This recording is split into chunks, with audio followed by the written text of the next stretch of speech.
Baik, anak-anak sekalian, pada hari ini kita akan membahas materi tentang seni keagamaan Hindu. Baik, sebelumnya kita berdoa terlebih dahulu. Baik, sudah.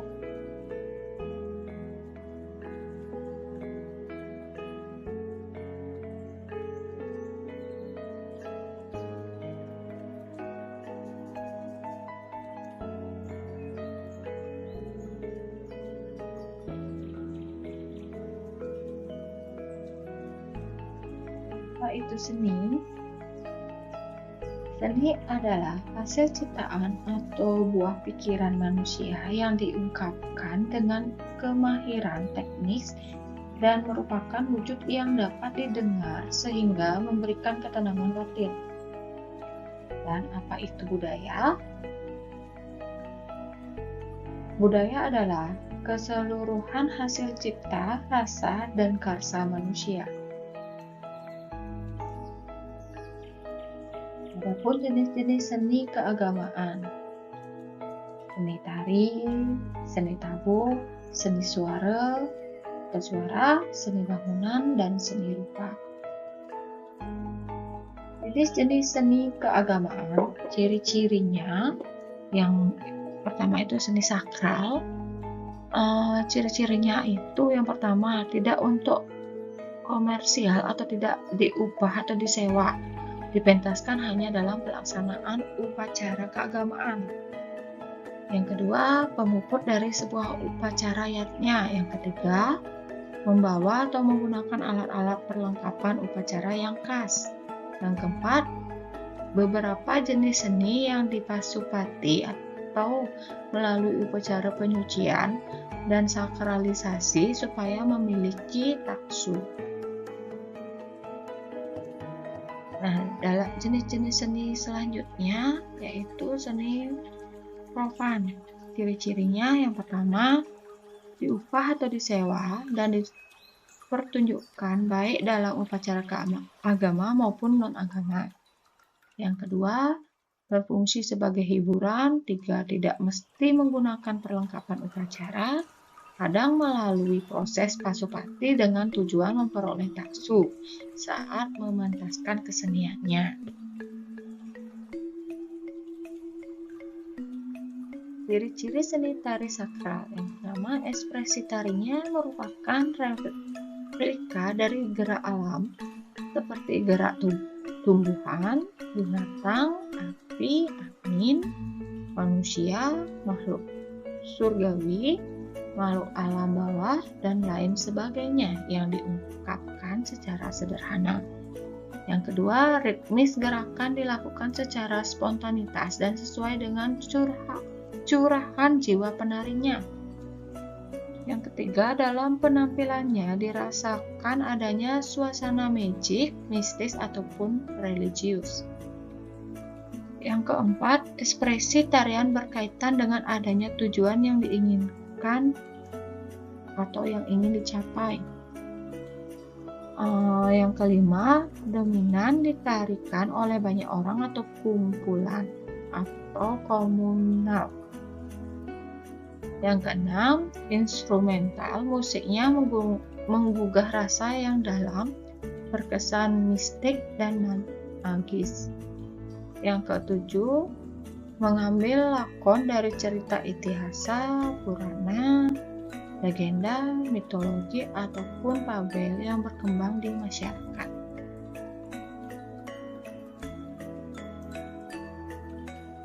Seni tari dalam dewayatnya. Tari wali yang dipentaskan dalam dewayatnya yaitu tari pendek, tari rejang, tari baris. Tari bebali yang dipentaskan dalam dewayatnya topeng sidakarya, topeng gambok, dan wayang lemah.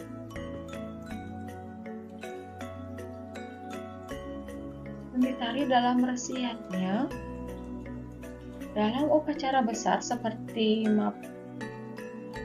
Mapogala atau Madikse, tari yang dipentaskan ialah topeng sidakarya dan wayang lemah. Seni tari dalam fitriyatnya. Dalam pelaksanaan fitriyatnya, tari keagamaan yang dipentaskan yaitu tari baris, katekok jago. Seni tari dalam manusiatnya salah satu tarian yang dipentaskan dalam upacara manusiatnya yaitu wayang sudemala atau wayang sakuleger. Beberapa lakon yang kerap dipentaskan adalah Teguh Sale, Betara Kale, Dewa Ruci, Gatot Kaca, dan Arimbi. Seni tari dalam Butayatnya. Salah satu tari yang dipentaskan dalam upacara Butayatnya ialah wayang lemah yang mengambil lakon sesuai dengan upacara Butayatnya yang diadakan. Contoh lakon yang dipentaskan ialah Resi Gana atau Dewa Ganesha yang menjadi seorang resi.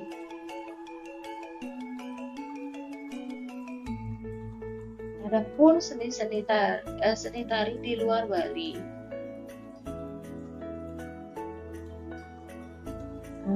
Tari Bedaya Semarang. Tari ini merupakan ungkapan hubungan antara Sultan Agung dengan Kanjeng Ratu Kidul, penguasa Pantai Jawa.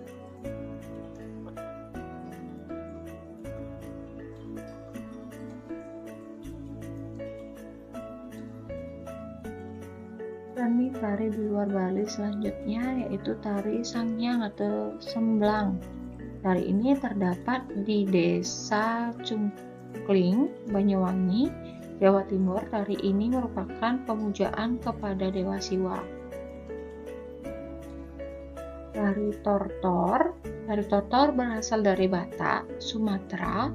Tari ini merupakan bentuk pemujaan kepada dewa dan leluhur.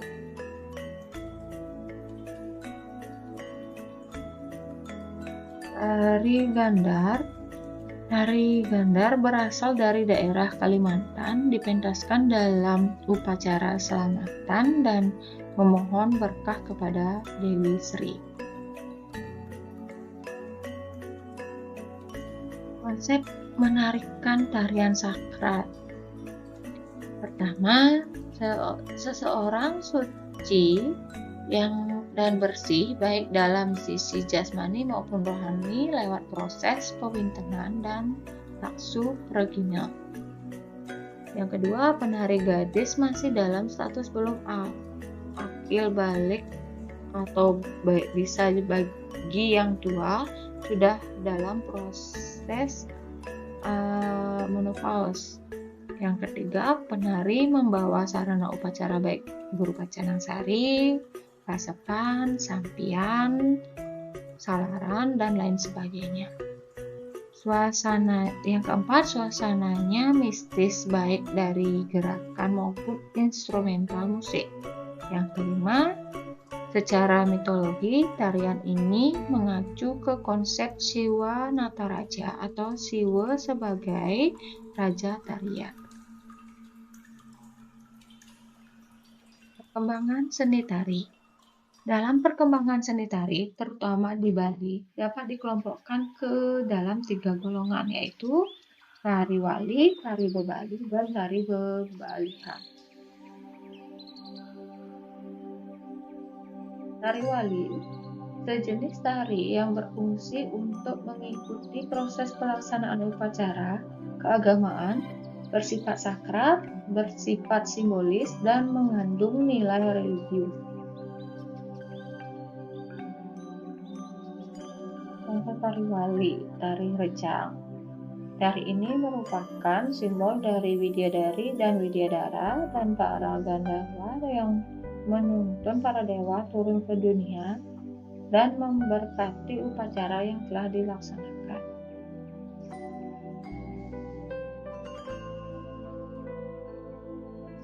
Contoh tari wali selanjutnya adalah tari pendet. Tari ini melambangkan persembahan kepada para dewa. Para penari membawa peralatan upacara seperti canang pasukian, pangresek maupun kasepan. Dan selanjutnya, tari baris. Tari ini melambangkan nilai kepahlawanan, kesatria, pantang menyerah, dan pertempuran. Dalam pementasannya membawa senjata seperti tombak, perisai, keris, golok. Jenisnya antara lain tari baris tunggal, baris gede, baris dap-dap, baris keteko, yago, dan lain-lainnya.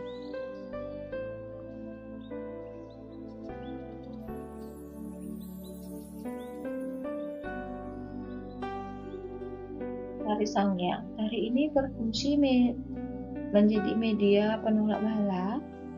Kadang penari mengalami proses trans dan juga kadang memberikan beberapa petuah kepada masyarakat yang melakukan upacara agar terhindar dari mara bahaya.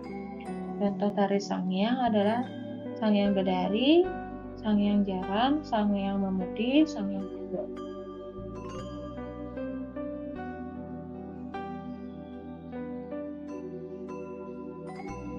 Tari Bebali, suatu tarian yang berfungsi sebagai penunjang jalannya upacara keagamaan serta menampilkan suatu lakon atau cerita yang sesuai dengan upacara yang berlangsung.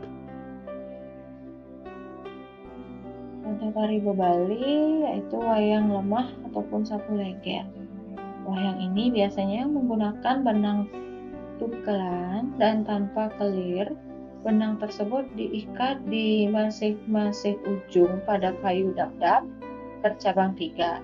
Lakon yang sering ditampilkan ialah lakon sapu leger.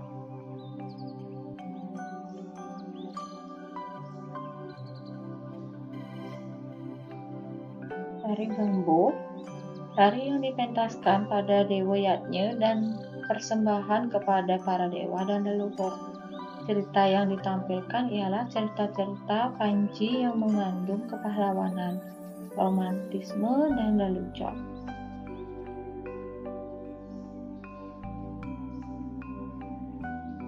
Tari Topeng.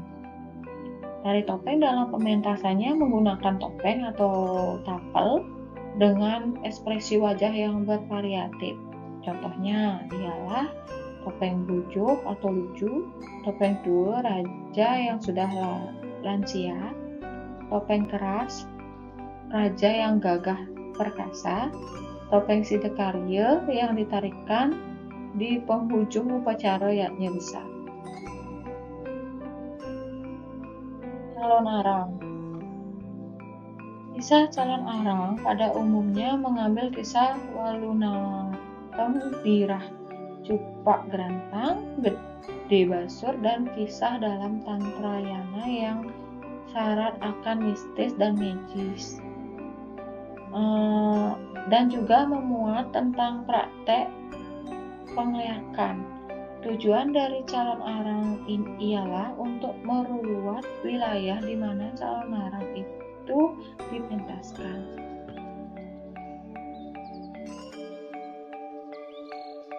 Tari Bali-Balihan. Seni tari yang berfungsi sebagai hiburan, bersifat sebagai hiburan dan diciptakan berdasarkan tuntunan budi luhur. Jenis tari Bali-Balihan antara lain cak, janger, legong, keraton, puspanjali, dan lain-lain.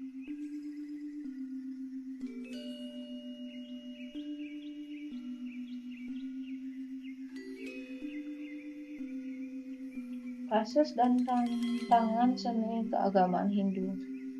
Yang pertama, komersialisasi seni sakral. Beberapa tari sakral Bali seperti tari Sangyang dan tari Rajang kini sering dipentaskan di hotel dan panggung wisata yang sebelumnya hanya boleh dipersembahkan di pura. Masyarakat terbagi antara yang menganggap ini pelestarian budaya dan khawatir nilai kesucian seni sakral pun hilang. Yang kedua, perubahan fungsi ornamen bangunan suci.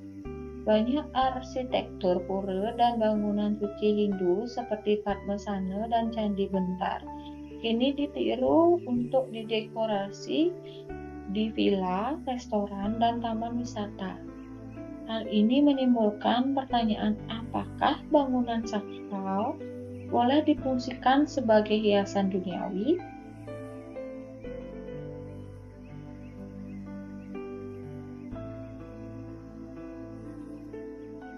Yang ketiga, distorsi makna akibat penyalahgunaan seni profan atau tari bebali.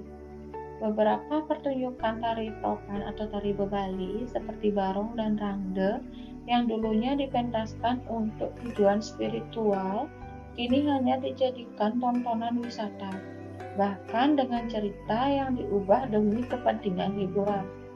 Muncul kekhawatiran generasi muda salah memahami makna asli dari seni tersebut.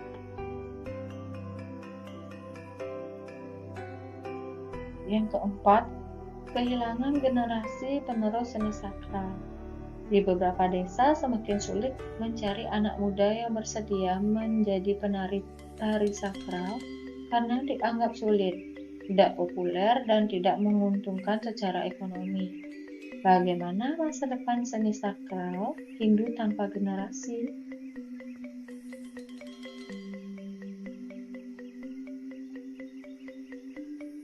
5. Kasus pencurian Pratima. Belakangan ini marak terjadi pencurian pratima atau arca suci dari pura-pura yang dijual kepada kolektor dan luar negeri.